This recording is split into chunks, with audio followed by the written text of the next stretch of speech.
Ruchim Habayim, welcome. I was just studying the commentary on Rebbenu Bachya, and we're in Parsha Tisa, Perek Lamed, and he gives some commentary on chapter 30, verse 34, which actually says, "Take for yourselves spices, state, anka, and galbanum." And in that word in the Hebrew, it's chelvana, which is the spice galbanum. And what is this? This is actually a foul-smelling spice, an evil-smelling spice that it doesn't have a good sense to it, a good smell, but it's included in all the other spices in the Mishkan for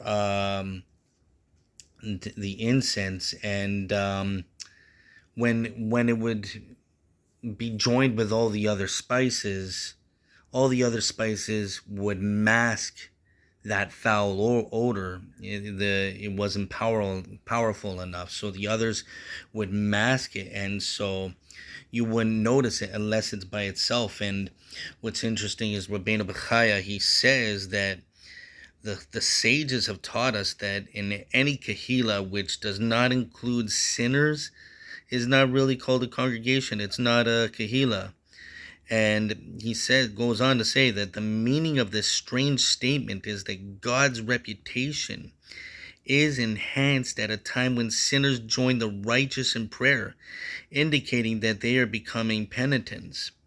And he goes on and he says the righteous would share the fate of the sinners as they share responsibility for the conduct of all Jews, not just for themselves. Every Jew has a responsibility to help the sinners return to the fold. And this reminded me of a statement that Yeshua made in the Brit Hadashah in Luke chapter 5, verse 32. And he says, "I have not come to call the righteous to teshuvah, but the sinners." And so Yeshua is actually saying the same thing that the sages say, that we have to be concerned about even the Rasha'im. And what's interesting also about the word chelvana is this gematria for chelvana. So the chet equals 8, the lamed equals 30, that's 38, plus the bet is 2, that's 40, plus the noon is 50, plus the hay is 5. So that equals 95. Well, what else equals 95? Well, we just came out of Purim. We just finished celebrating the Chag's Purim. And so when we go to Bereshis, in the book of Bereshis, so the sages say that Purim is actually hidden all throughout the Torah. Even Haman, the evil villain in the book of Esther, is hidden in the Torah, in the 5 books. And we come to Bereshis chapter 3, verse 11, and it says, "Who told you?" And he said, "Who told you you were naked? Have you eaten of the tree?" And that word here it says, "Vayomer mi higid lecha ki erom asa hamin." Here is Hamin. Who told you have you eaten of the tree? Hamin ha'etz, eaten of the tree. Well, these 3 letters without the nikud spell Haman. And so we see Haman hidden right here in the Torah. But not only that, so he is included, he is the same gematria, the numerical value of chelvana.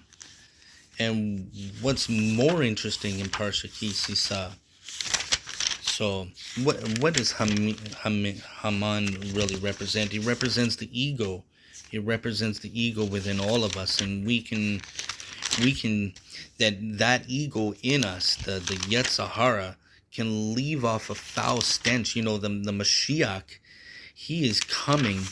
And the sages say that Mashiach, how is he going to judge us? How is he going to judge us? Is through actually the sense of smell, the nose. That's how actually Adam was created, when Hashem breathed through his nostrils, and the Mashiach is going to smell us. It's not going to be by our outward look, but within us. And so when we sin, when we allow the Yetzer Hara to dominate us, then we become a foul odor. And so we have to defeat that.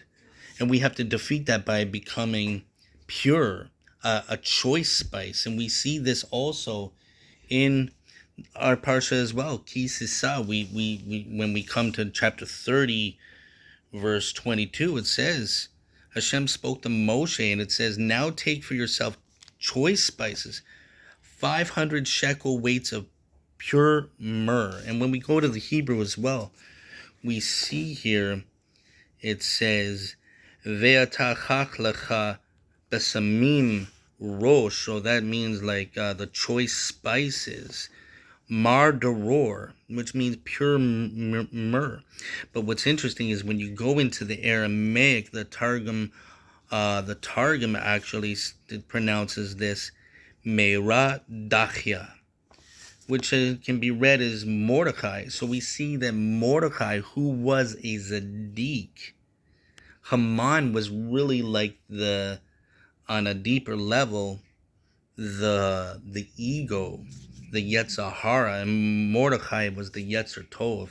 And so we see that Mordecai is even hinted here in the Torah as well. And we are to be like Mordecai. And what else? The main character of the book of Esther. Esther is also in the Torah. When we go to Devarim, Devarim says in chapter 31, verse 17, it says, and I will conceal my face. And we see here Haster, Astir, and this word for hidden can mean concealment, hidden, and the same letters of Esther are here, right here within hidden. And we see that Hashem's name is hidden all the way through the book of Esther.